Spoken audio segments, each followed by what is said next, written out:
Hello everyone. তো এই দিন ছিল পবিত্র বৃহস্পতিবার, উইকেন্ডের ঠিক আগের দিন।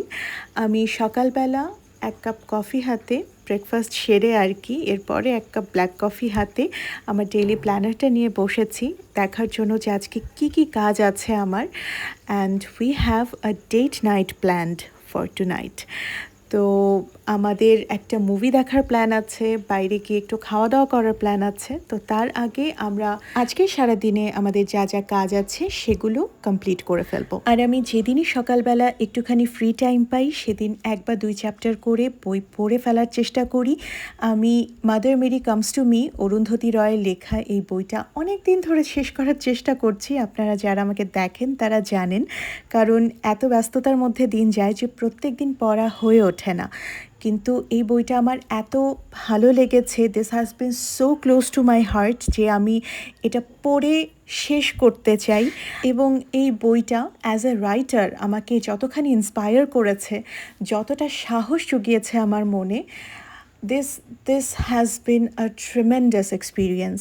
তো যাই হোক, এটা নিয়ে আমি পরবর্তীতে আরও বিস্তারিত কথা বলবো। তো সকালে যেহেতু আরেকটু সময় আমার হাতে ছিল, আমি আজকে সন্ধ্যাবেলা যা যা পরবো সেগুলো গুছিয়ে ঠিকঠাক করে রাখতে চাচ্ছিলাম, যেন কাজ শেষ করে এসে আমার তাড়াহুড়ো না লাগে, আমি যেন ঠিকঠাক মতো রেডি হতে পারি। আজকে আমার খুব ভাল লাগছিল, মনটাও ভালো ছিল। তো আমি খুব এক্সাইটমেন্ট নিয়ে রেডি হওয়ার জন্য প্রিপারেশন নিচ্ছিলাম। আজকে আমরা স্পাইডারম্যান ব্র্যান্ড নিউ ডে দেখব। তো সবাইকে দেখছি মুভি দেখতে যাচ্ছে লাল কালো টি শার্ট পরে। তো আমি যেহেতু লাল কালো টি শার্ট পরবো না, তো আমার সংগ্রহে একটা খুতের লাল কালো শাড়ি ছিল, এটা আমার ছোট কাকি আমাকে গিফট করেছিলেন। তো আমি এটাই পরে যাব বলে ঠিক করেছি, কারণ একজন মার্ভেল ফ্যান হিসেবে এটুকু তো অন্তত আমার করা উচিত।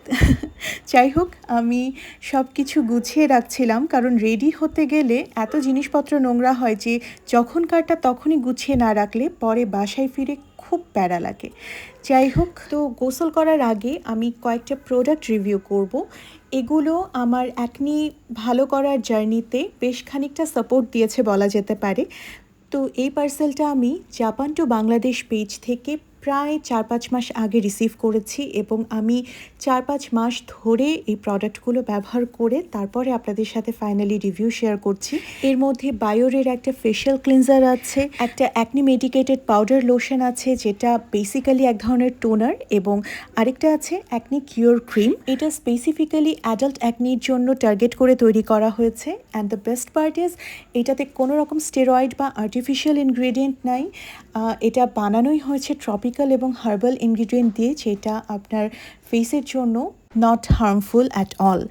তো আমার কাছে এটা সবথেকে বেশি ইফেক্টিভ লেগেছে আমার যখন পিরিয়ডের আগ দিয়ে একটা দুটো করে অ্যাকনি বের হয়, এবং আমি যখন অতিরিক্ত চকলেট খেয়ে ফেলি, যেরকম রিসেন্টলি আমাকে সুইডেন থেকে আমার কাজিন একগাদা চকলেট পাঠিয়েছে, চা পাঠিয়েছে। তো এই একগাদা চকলেট খেয়ে আমার সাথে সাথে মুখে 2-3টা পিম্পল বেরিয়ে গেছে। তো পিম্পল বের হওয়ার সাথে সাথে এটা যদি অ্যাফেক্টেড জায়গায় আপনি লাগিয়ে দেন, এটা মোটামুটি 3-4 দিনের মধ্যে সাবসিডিউ হয়ে যায়, which is very very effective. যাই হোক, আমার স্কিন কেয়ার গোসল টোসল শেষ করে আমি একটা শর্ট ভিজিট দিলাম আমার ফ্যাক্টরিতে, সেখানে কাজ চলছিল। তো আমি ঝটপট কাজকর্ম র্যাপ আপ করার চেষ্টা করছিলাম। আমাদের রিসেন্টলি কিছুটা ম্যান পাওয়ার শর্টেজ হওয়ার কারণে দায়িত্ব বেশ কিছুটাই আমাদের সবার ঘাড়ে বেশি বেশি করে পড়ে গেছে। যাই হোক, তো আমি মোটামুটি 5টা নাগাদ বা 5:30 নাগাদ ফ্রি হয়েছি আই গেস। তো আমরা যেহেতু আগে বের হব, এরপরে ডিনার করব, এবং তারপরে আমাদের 9:30 থেকে মুভি শুরু, তো আমি সেইভাবে রেডি হচ্ছিলাম। তো যত দিন যাচ্ছে আমি যে আমার আম্মুর মতো স্বভাব পাচ্ছি, এটার একটা বড় আরেকটা এভিডেন্স আমি পেয়েছি। সেটা হচ্ছে আমি দেখলাম আমার কালো পেটিকোটে সাদা ফিতা লাগানো, যেটা আজ থেকে 4-5 বছর আগে হলে I wouldn't have cared at all. কিন্তু আমি এইবার এটা দেখেই আমার মন মেজাজ খারাপ হয়ে গেল, এবং আমি সাদা ফিতা আউট করে আমার স্টুডিও থেকে নগদে একটা গরম গরম কালো ফিতা বানিয়ে নিয়ে এসে এটাকে রিপ্লেস করে ফেললাম, যে কালো পেটিকোটের সাথে কালো ফিতাই থাকবে, তার সাথে সাদা ফিতা কেন থাকবে। এবং this is so much like my mother. Anyway, তো আমি শাড়ি পরে ফেলেছি, এরপর যতটুকু আমি পারি ঝটপট একটা মিনিমাল মেকআপ করে ফেললাম। আমি এর থেকে বেশি আসলে পারিও না, কারণ এইদিকে আমার আগ্রহটা কম। মেকআপ আমার মনে হয় যে খুব ডিফিকাল্ট একটা জিনিস। যখন বয়স কম ছিল তখন ফাউন্ডেশন ইউজ করতাম, এখন সেটাও বাদ দিয়ে দিয়েছি। ময়শ্চারাইজারের উপরে ফেস পাউডার দিই এবং খানিকটা হাইলাইটার ইউজ করি। এটাই বলা যেতে পারে আমার makeup in a nutshell. Anyway, আজকে আমার হাজব্যান্ড আমাকে ফুল কিনে দিবেন বলে প্রমিস করেছিলেন, তো তিনি আমাকে একটা ফ্লাওয়ার শপে নিয়ে গিয়েছিলেন। তো ওনার ইচ্ছা ছিল যে আমার আউটফিটের সাথে ম্যাচ করে লাল গোলাপ দিবেন, but I picked a sunflower. লিলিগুলো খুব সুন্দর লাগছিল, কিন্তু লিলি যেহেতু বিড়ালের জন্য পয়জনাস, তো সেটা আমি পিক করিনি।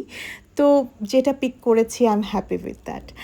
তো এরপরে আমরা চলে এসেছিলাম হোটেল গ্র্যান্ড রিভার ভিউতে। আমরা এখানকারই সিনেপ্লেক্সে মুভিটা দেখব।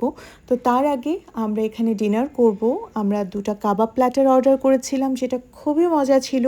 এখানকার কাবাব প্ল্যাটারটা আমার খুব ভাল লাগে। স্পেশালি আমি যেটা অর্ডার করেছিলাম, এইটা সম্ভবত ওদের 3 নাম্বার পেশওয়ারি কাবাব প্ল্যাটার ও সামথিং লাইক দ্যাট। আমি তাদের 3টা কাবাব প্ল্যাটারই ট্রাই করে দেখেছি। This one seemed the best one. Anyway, খাওয়া দাওয়া করে হাতে খানিকটা সময় ছিল, তো আমরা বাইরে এসে খানিকটা হাওয়া বাতাস খাচ্ছিলাম, হাঁটাহাঁটি করছিলাম খাওয়া দাওয়ার পর। এরপরে আমাদের সাথে যারা মুভি দেখবে, আমার বন্ধু আর বন্ধুর বউ, তারা জয়েন করলো। আমরা একটু সেলফি টেলফি তুললাম মুভি দেখার আগে। আমরা দেখলাম যে এরপরে ইনসাইডিয়াস আসতে পারে সিনেপ্লেক্সে, তো আমরা প্ল্যান করলাম যে এরপর আমরা একসাথে এসে ইনসাইডিয়াস দেখবো। আমাদের বররা কেউ হরর মুভি দেখেন না, আমরাই দেখি। তো আমরা মুভি দেখতে গেলাম। Let me know your feedback and thank you for watching.